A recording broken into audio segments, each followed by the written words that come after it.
Hello, I'm Malcolm Hazlitt. What do you do when you have ugly pieces of ground near your home?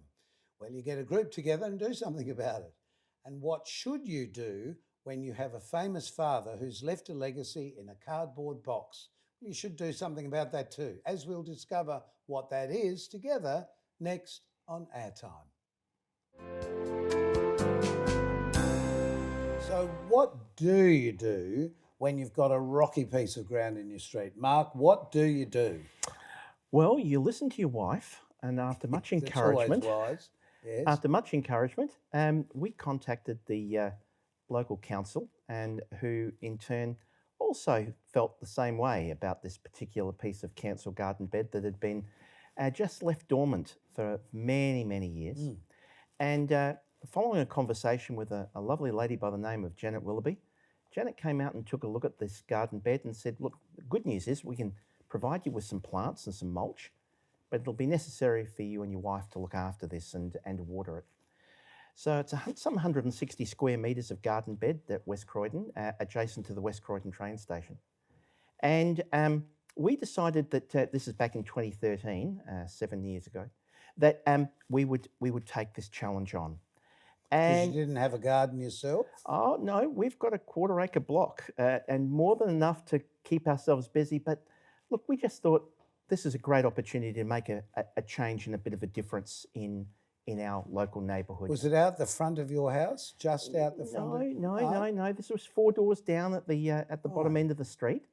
And it's fascinating, the interesting remarks that you'll get from people. You'll be out there watering, and they'll come and look at you and they'll say, "Oh, you're doing work support, are you?" Or you obviously didn't pay your fine, so you're doing. No.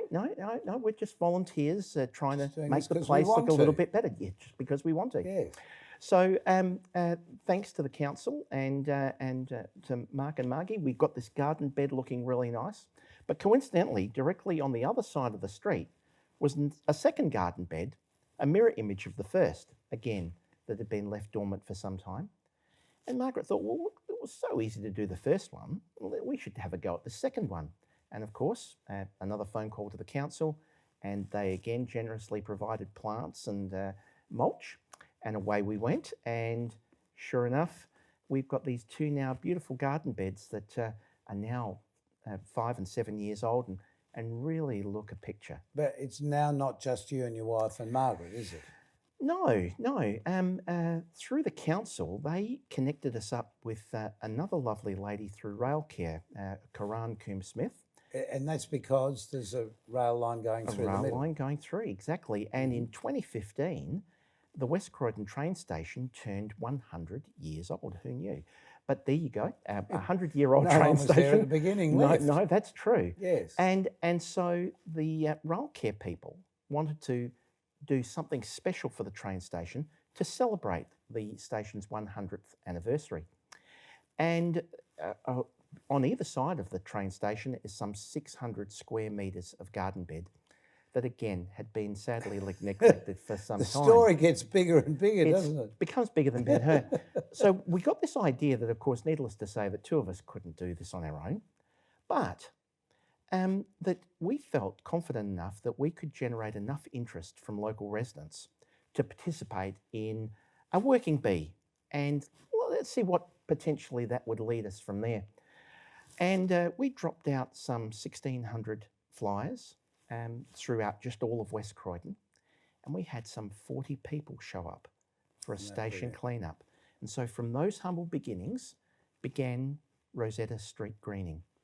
And today, those 600 square metres of garden bed are it's just beautiful. Well, let's have a look, because we've got some photos as the garden bed sort of progressed, the initial garden bed, I think. Sure, absolutely. So this is what it started off looking like. Just a fairly sort of uninteresting area with some trees.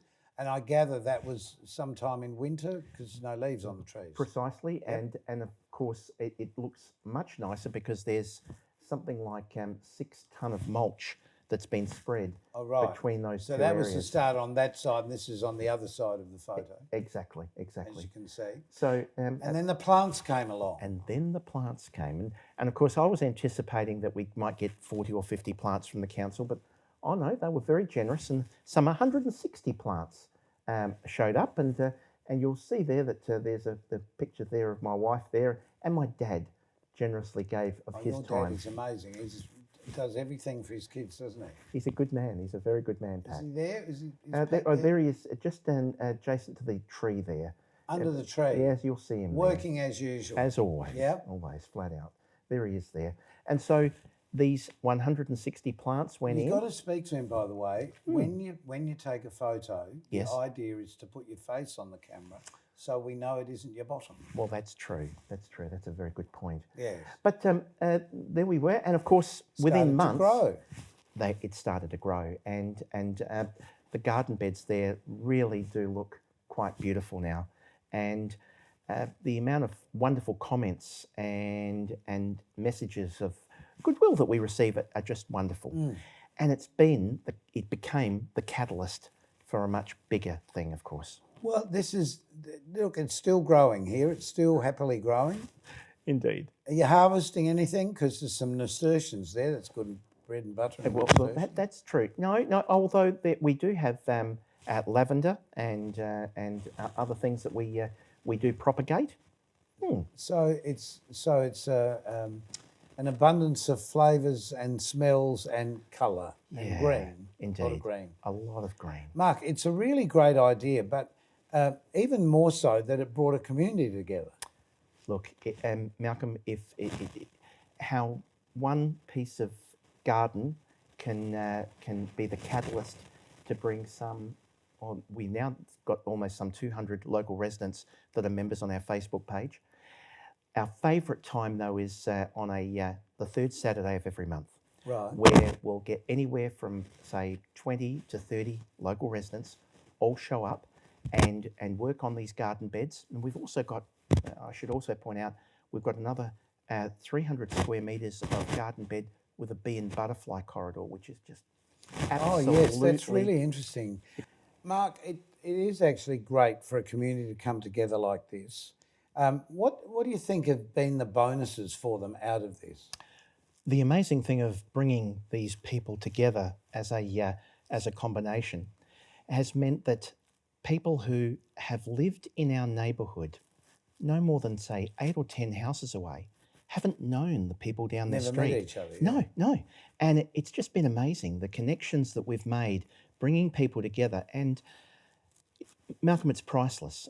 One of the best things and the highlights of our station cleanups on the third Saturday of every month is at 11 o'clock in the morning when it's down tools and we have morning tea together. And we've got... Where does that come from? Well, actually, that's the fascinating thing. I mean, while we put on the tea and the coffee and the milk and the sugar and the bickies, people from up and down the street bring in cake and biscuits and all sorts of things. So it's a bit of a shared... Oh, absolutely. And just brilliant, though. At times, the noise of the people, of the chatter, you can hardly hear yourself think. It's really wonderful. And you just can't put a price to it. And I think for Margie and I, who have lived in the area for 35 years, it has helped us connect with so many beautiful people in our area. That you never knew existed. And it's only because of a train station. It's amazing, isn't it? Well, it's just brilliant. I guess sometimes it can happen because of the school, but then you don't live in the same street. No. So suddenly, back in the old days, so to speak, we always knew our neighbours and you could leave your kids down the street with Mrs. or Auntie or Uncle or whatever. Of course. But now all that's gone, really, hasn't it? Indeed. Do you think this is a rebirth of more community activity? Oh, look, I've got absolutely no doubt. We've got a brilliant, active council who are constantly finding and inventing ways of bringing people closer together. Things like wellness groups and art groups and gardening groups and one thing and another. So it's really great. With Rosetta Street Greening, coincidentally with the artwork, another project that we've taken on in the recent years was that we've produced artwork for the some 80 Stobie poles up and down the Rosetta Street. That's right. I saw that on the ABC report on Gardening Indeed, Australia yeah. as well. So yes. I encourage anybody locally that if they get an opportunity to take a drive or go for a walk along Rosetta Street and take it in. And Look, if you're living in Melbourne, that is rather a long way to come True. across, but you can check it out on the Gardening Australia site. Indeed, indeed. And that project alone brought together 37 local artists from our area. Now, Amazing. who would have You known that didn't we even had know they were 37 there. and they didn't know they existed?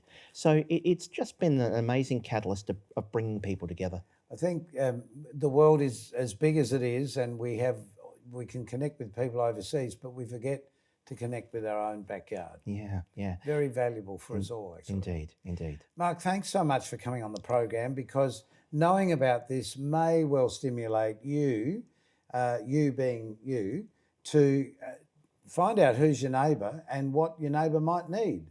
Indeed. And I strongly encourage you, contact your local council, and I'm sure that there'll be somebody like our Janet who will help you get things happening in your area. Absolutely brilliant. Stay with us and we'll have you back at the end of the show. And coming up, we're finding out about looking after the history of our family, particularly if it's a history as well documented as the father of our next guest, Vicky Arnold.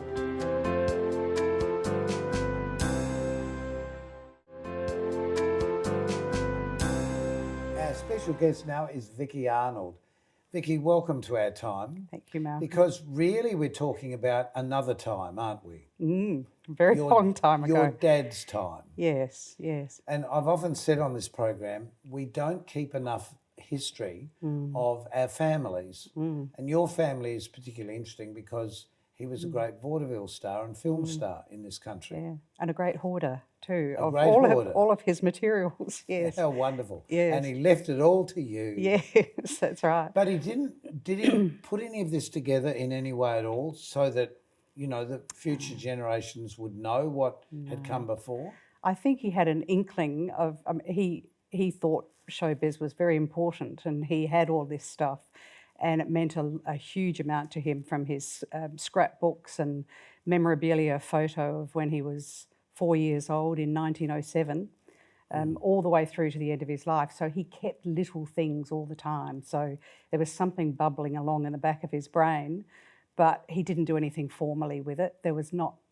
much to do with it, really. That was the problem. You had a scrapbook that you stuck things in. That's right. We'll have a look at that in a minute. Yes, yeah. But just so that you know who we're talking about, we've got some photos of Chick Arnold, and we'll talk about his name in a minute too.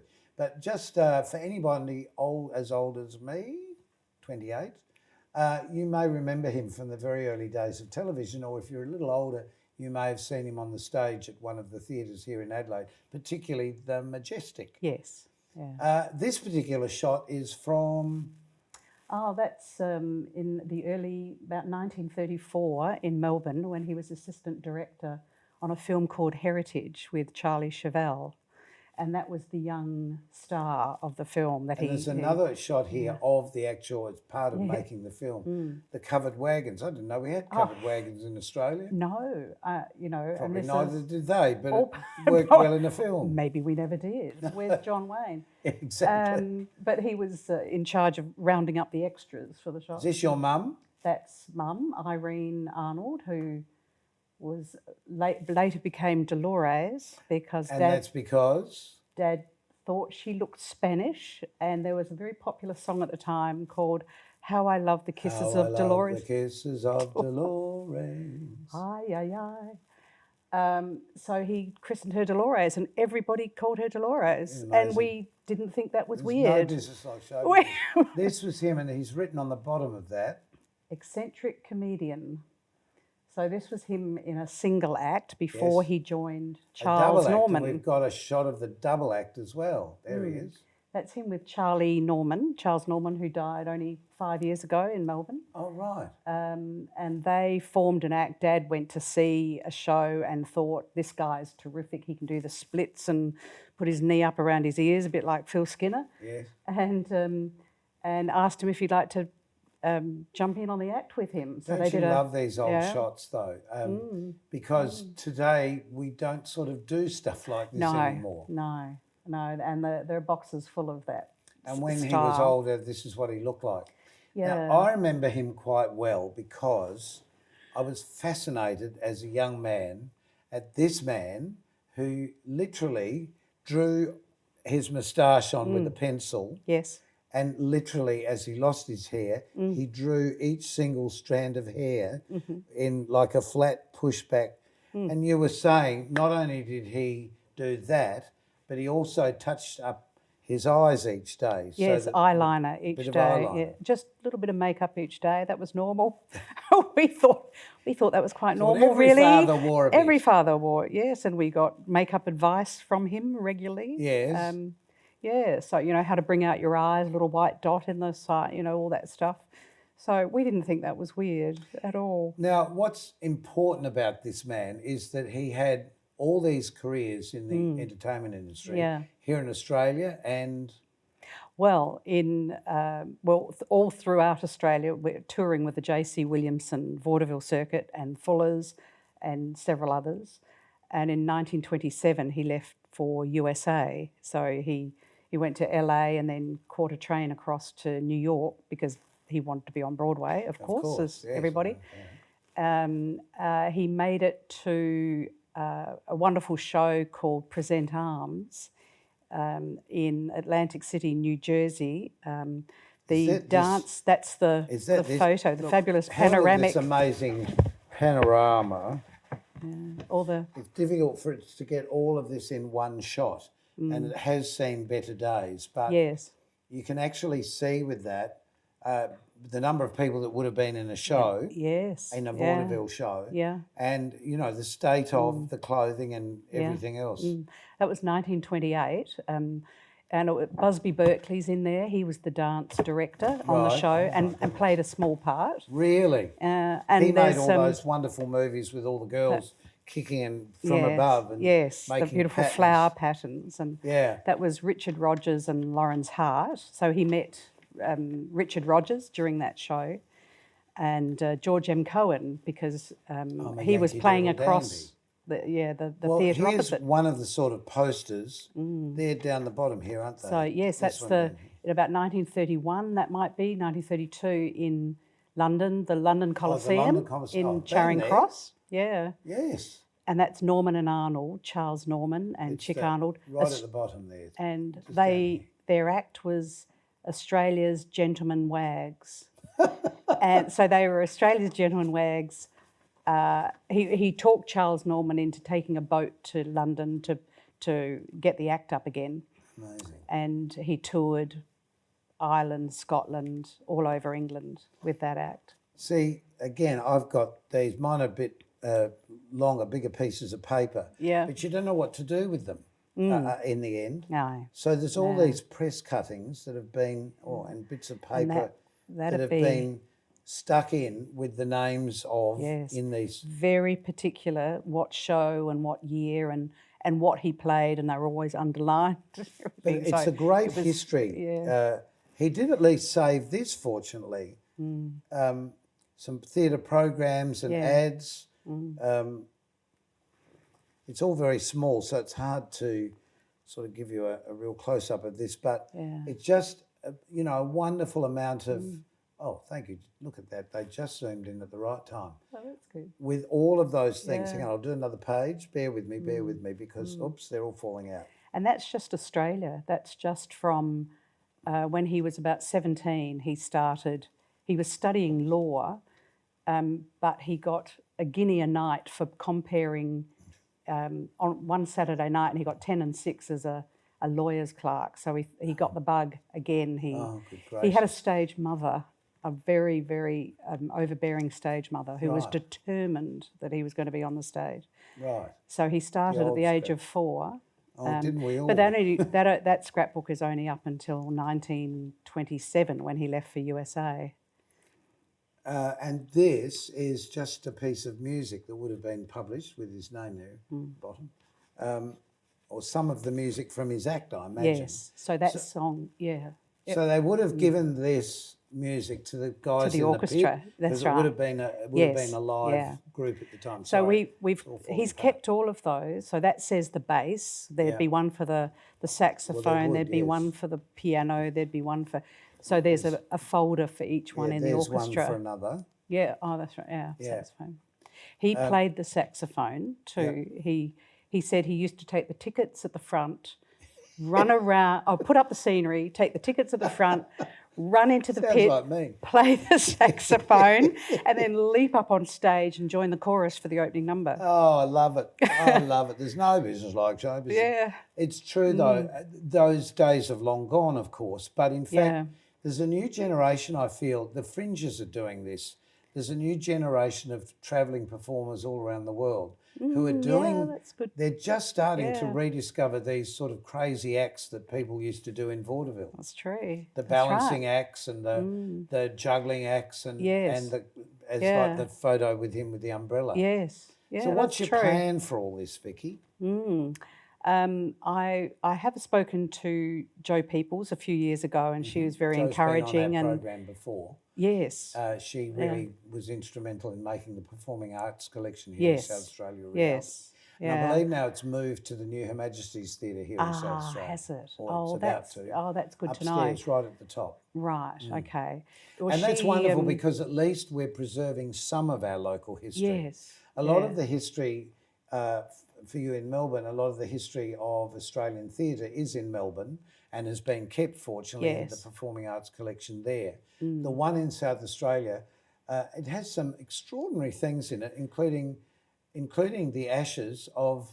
Oh. This is a funny thing to say, but including the ashes of, in Star Trek, now I can't think of his name, the Vulcan, that can do the hand split. Oh, yeah. The woman, Dame Judith Anderson. Oh, yes. Her ashes are even in the Performing Arts Collection. Oh, So the really? point is, it doesn't matter what you've got Yeah. of people from the past, and we're only talking about performing arts, but it's families as a whole, Yes. keeping the history. Yes, absolutely. It is important when you uncover this, all the connections. It's just amazing. It's so far-reaching. Everybody who was on the program has a story to tell. Yes, absolutely. And the photos are just extraordinary of the majestic days in the 50s, the way people exactly. got dressed up in dinner suits every go night to to the go to theatre. the theatre. Exactly. And they were chock-a-block. They were packed. Exactly. And Well, pre-TV. yes, Speaking of TV, yes. we have to take a break. We'll be back.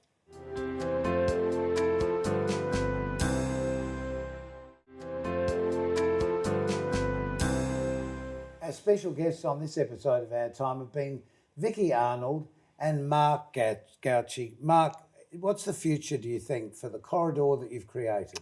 Well, interesting. Speaking the term corridor, our latest project was our BM Butterfly corridor that travels along the corridor along the railway line between Adelaide and Outer Harbour. It's currently stretches about 250 metres. The talk is that potentially we would try and extend that the entire length of the corridor from Adelaide to Port Adelaide.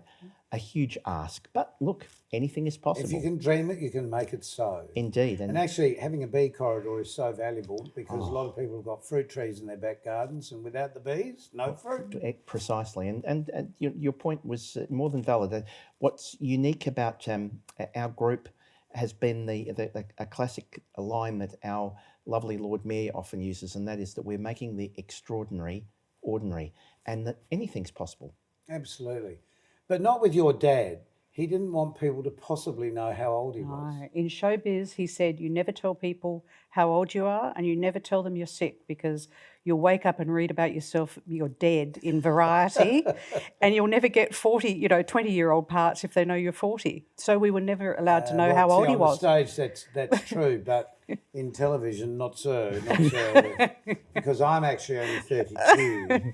But the other thing was his name. Yes. Because I remember him as Chick Arnold. Yes. But it wasn't yes. actually his real name. No. He changed his name in UK.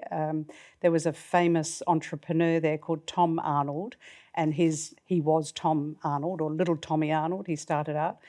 And he had a favourite comedian called Chick Sale, and he said, okay, I'll be Chick.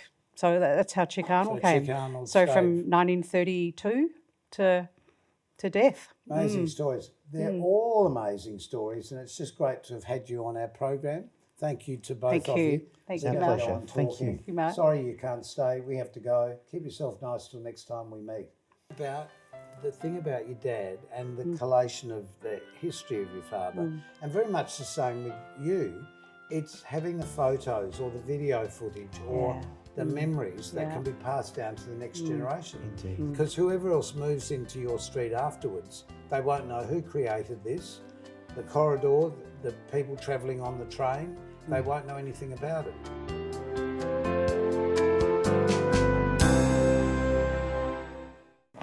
Next time on Our Time, it's actually our Christmas week show with our special guests, Paul Komenos and Charlie Herkes. We're talking to you about... how I like music from the 20s and 30s as well as bass playing. and other instruments. Tuba, trombone and others. Oh, just a very low achiever. And we're talking to Charlie about... my past ballet dancing life and also my future acting career. That's next time on Our Time. We wish you all a Merry Christmas. We'll see you then.